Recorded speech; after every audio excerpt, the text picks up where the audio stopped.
Keiji Inafune. The gaming community loves you for giving us the entire Mega Man franchise. You were one of the best things that ever happened to Capcom. The gaming community, like I said, they love you. But with all due respect, sir, your latest business decisions as of the summer of 2015 are, let's just say, senseless. Let me elaborate.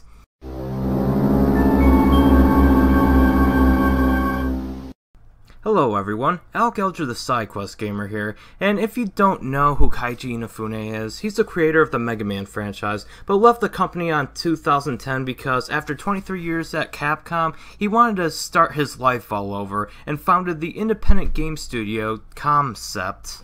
But because Capcom still owned the Mega Man IP that Inafune still wanted to make sequels for, Inafune started a trend called self-inflicted cloning. And how this would work is that if you created a beloved franchise but leave that company and you make your own independent video game development studio, you would have to clone your franchise to ensure that you make a successor that the fans want and not one the company wants.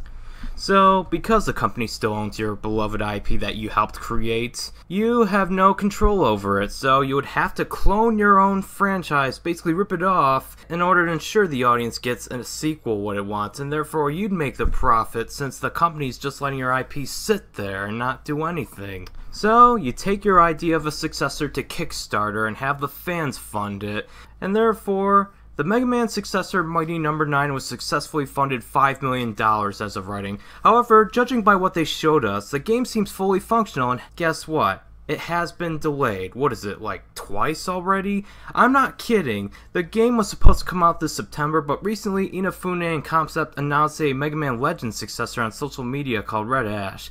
And guess what? It also got a Kickstarter.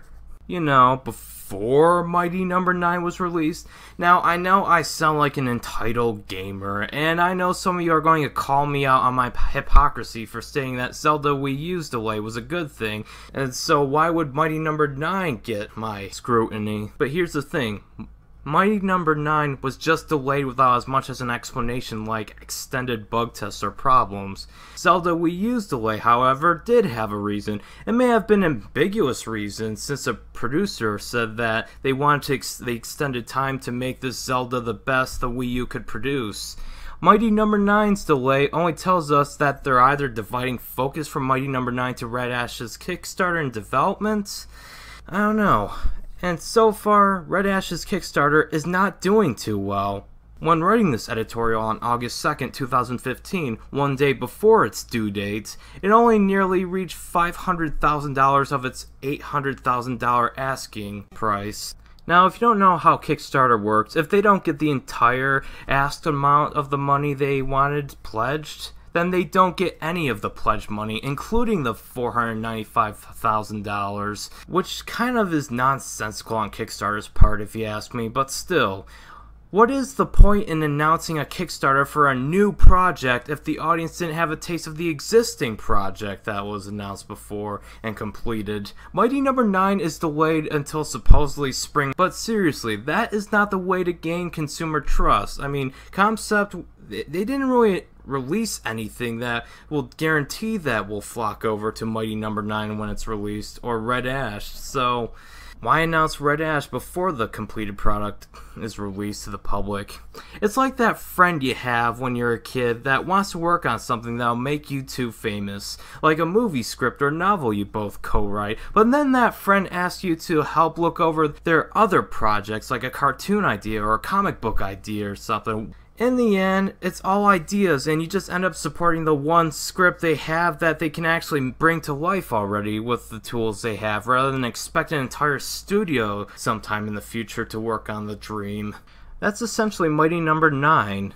We saw gameplay footage, so we know it's brought to life, but we barely see anything from Red Ash other than test footage of a character walking around.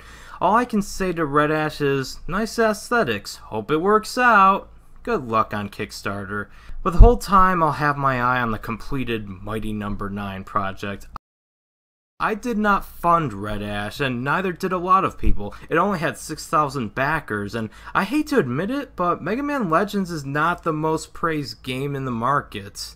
I played the first one for a little bit, and it was a charming 3D adventure, but I didn't exactly love it, and it does have some flaws, and I prefer the older games. I just thought it was decent at best, but I do know that there are people who do love Mega Man Legends, but there's not really that as big as of a following as like the original Mega Man series or the Mega Man X series. Mega Man Legends was always that game even Mega Man fans were divided on whether to say it's good or it's just decent.